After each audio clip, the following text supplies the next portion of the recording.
So last night, the Doge team, run by President Donald Trump's top campaign donor, staged a hostile physical takeover of an independent nonprofit called the U.S. Institute of Peace. The U.S. Institute of Peace is not a government agency. Theirs is not a government building. They told the Doge staffers they could not come in, that they had no authority over them. Doge staff then physically forced their way in with the help of the FBI and the D.C. police.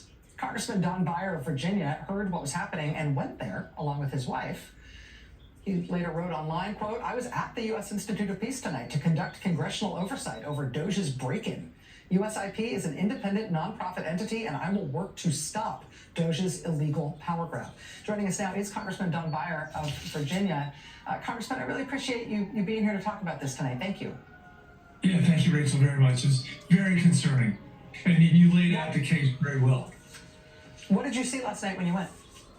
When we got there, the D.C. police had already escorted all the staff out. The last person out was the president of the USIP, George Moose, a longtime U.S. ambassador.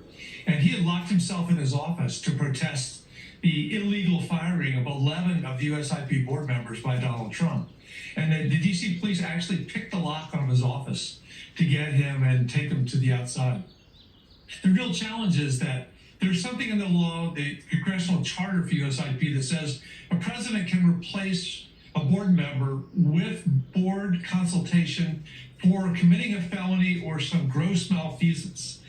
He didn't consult any board members, and certainly there were no felonies.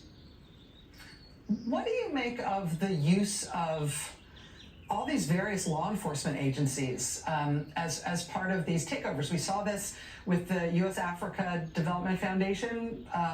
We saw it with some of the very early stuff that Doge did, and we didn't know who they were saying they were going to call on to force their way in.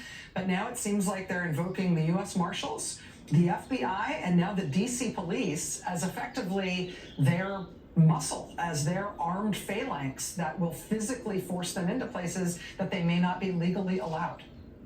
It's very concerning. It's like, where does Doge get any legitimacy, any right to invade an independent nonprofit 501c3?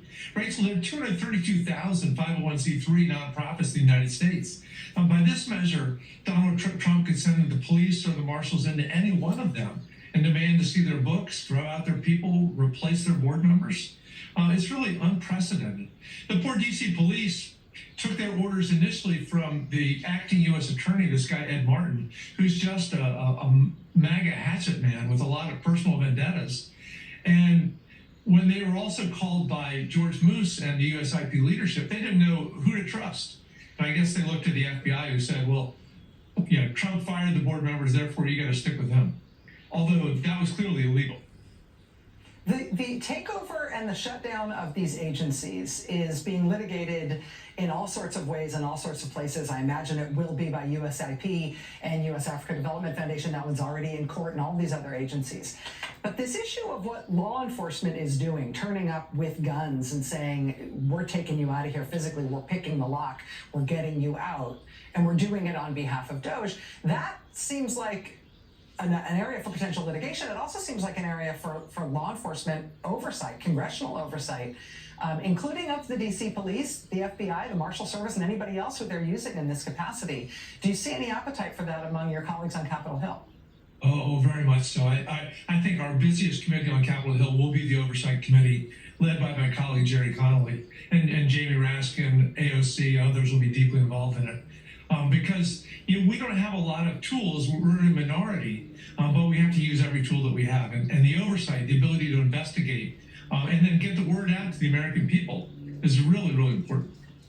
Yeah, and if somebody's calling the cops in D.C. for what is effectively a burglary or an armed assault, they should expect that the cops respond to it, not on behalf of one political faction or another, but on behalf of a potential victim of crime. Yeah, I very much hope that in any other place than Washington, D.C., I'm hoping that the police will be much more independent. In D.C., they're going to look first to the U.S. attorney, sadly, and that's the wrong person in this case.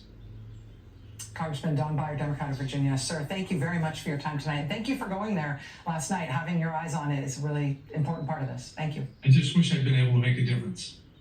Yeah, well, you might yet. We'll be right back, sir.